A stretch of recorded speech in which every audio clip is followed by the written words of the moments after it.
नमस्कार मित्रांनो, मी ॲडव्होकेट दीपक मनसरे. तुम्ही पाहत आहात माझा चॅनल साध मराठी कायद्याची. आपण दैनंदिन व्यवहारात कायदेविषयी अडीअडचणी येतात त्या वकील या नात्याने सोडवणूक करत असताना पक्षकारासोबत इतर लोकांना दैनंदिन व्यवहारात ज्या अडीअडचणी येतात त्याविषयी व्हिडिओ घेऊन येत असतो. आज मी माझ्या ऑफिसला बसलेला असताना एक पक्षकार त्यांच्या खरेदी खताची नोंद रद्द झाली म्हणून आलेला होता.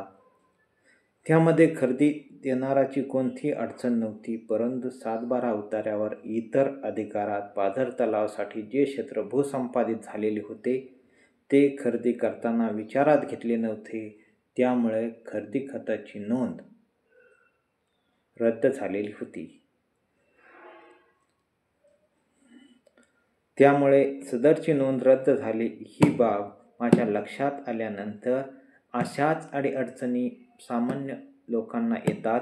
या संदर्भात मी तुम्हास खरेदी खताविषयीची थोडक्यात माहिती सांगणार आहे. जो व्यक्ती खरेदी घेतो तो शेत जमीन अथवा प्लॉट आयुष्यभर काबाड कष्ट करून तटपुंजी जमवतो आणि शेत जमीन अथवा प्लॉट घेत असतो. त्यावेळी खरेदी खतासाठी तो लाखो रुपये खर्च करतो, परंतु त्या मालकी हक्काचा इतिहास न शोधता जमीन खरेदी केली तर त्याला असंख्य अडीअडचणींना तोंड द्यावे लागते.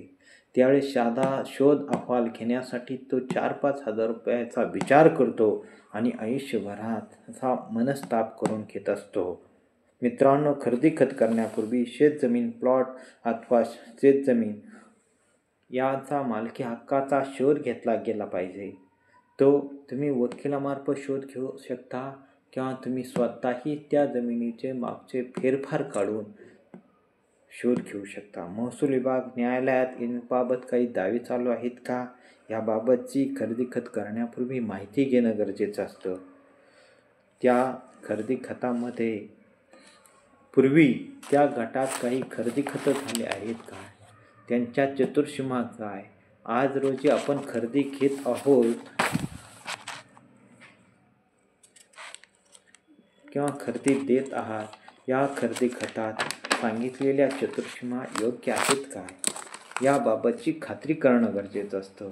तसेच खरेदी खत देणाराची शेतजमीन, प्लॉट, वडिलोपार्जित किंवा कशी जमीन आहे, त्याच्याकडं कशी आली, उगम सोर्स कसा आहे, स्वयंसंपादित आहे, खरेदी मालकीची आहे किंवा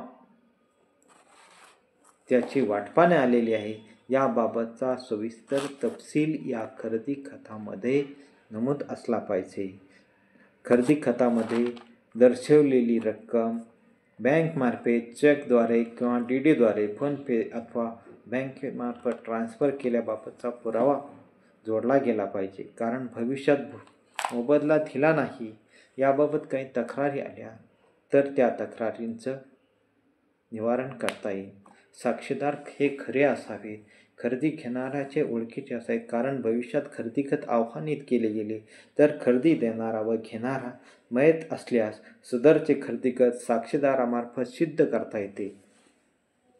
असे केले नाही तर तुम्हाला आणि तुमच्या वारसांना देखील त्रास होऊ शकतो. अशा प्रकारे खरेदी खत करताना आपण काळजी घेणं गरजेचं आहे.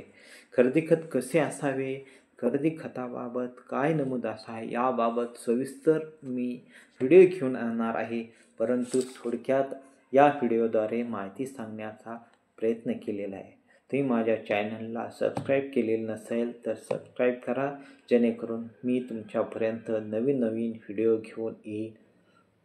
माझी व्हिडिओ शेवटपर्यंत तुम्ही ऐकला असे समजून मी तुम्हाला धन्यवाद देतो. पुढील माझे व्हिडिओ ऐकाल अशी अपेक्षा ठेवतो. धन्यवाद.